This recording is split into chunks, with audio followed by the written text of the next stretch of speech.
C'est la 21e journée de Top 14 et Castres doit décider de son avenir dans ce championnat en recevant La Rochelle.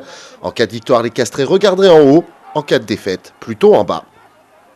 Et ce sont les doubles champions d'Europe en titre qui vont démarrer très fort dans cette rencontre, avec ce démarrage de Tanga, le relais de Teddy Ribaren, et après 23 minutes de jeu, La Rochelle prend l'avantage et mène 5-3.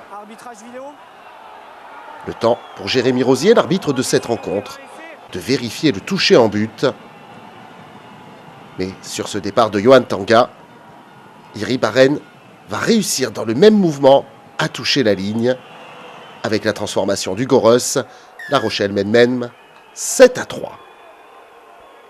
Ronan O'Gara échange avec le public castré et a le sourire pour le moment, mais pas pour longtemps, car sur cette touche, le ballon est récupéré par les Castrés et c'est Baptiste Delaporte qui redonne l'avantage à son équipe.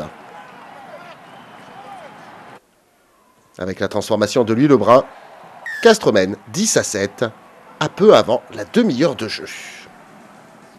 Puis 13-7 avec une nouvelle pénalité. Et sur ce coup de pied de renvoi du Goros, le ballon va être récupéré par les Rochelais. Ribaren, Russ. Le ballon part très vite de l'autre côté, où Yuji Soiteni va casser un plaquage, aller plus vite que Chilachava et inscrire l'essai qui ramène La Rochelle à un petit point juste avant la pause.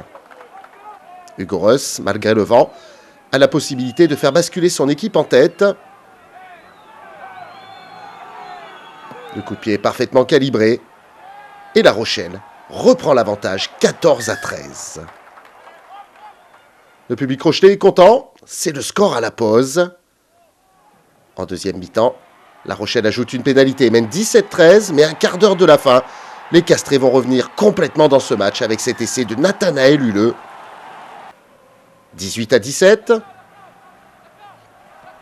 Et Julien Dumora, qui permet de prendre 3 points d'avance pour le CO. 20-17, il reste 13 minutes à jouer. Et La Rochelle, à son tour, qui va mettre le coup de boutoir. À 11 minutes de la fin, le ballon est sur le petit côté. La passe est parfaite. Et l'essai est inscrit par Jules Favre. La Rochelle reprend l'avantage 22-20.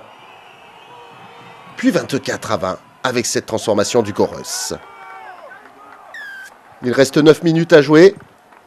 Mais Castres ne lâche rien. À 6 minutes du terme, le CO pilonne dans les 22 mètres adverses. Un ballon qu'on pense perdu. Mathieu Babillot qui le récupère et passe au sol. Sur la largeur, il y a la possibilité de faire un surnombre. Et le ballon va arriver dans les bras de Nathanaël Huleux qui inscrit un doublé dans ce match et redonne l'avantage au CO. On revoit ce ballon à 2 doigts d'être perdu. Pas d'en avant pour Monsieur Rosier. Et les Castrés qui vont parfaitement coulisser et profiter de la largeur pour reprendre l'avantage d'un tout petit point. Ce sera suffisant. Le CO va résister et s'imposer 25-24. La Rochelle repart avec le point de bonus défensif.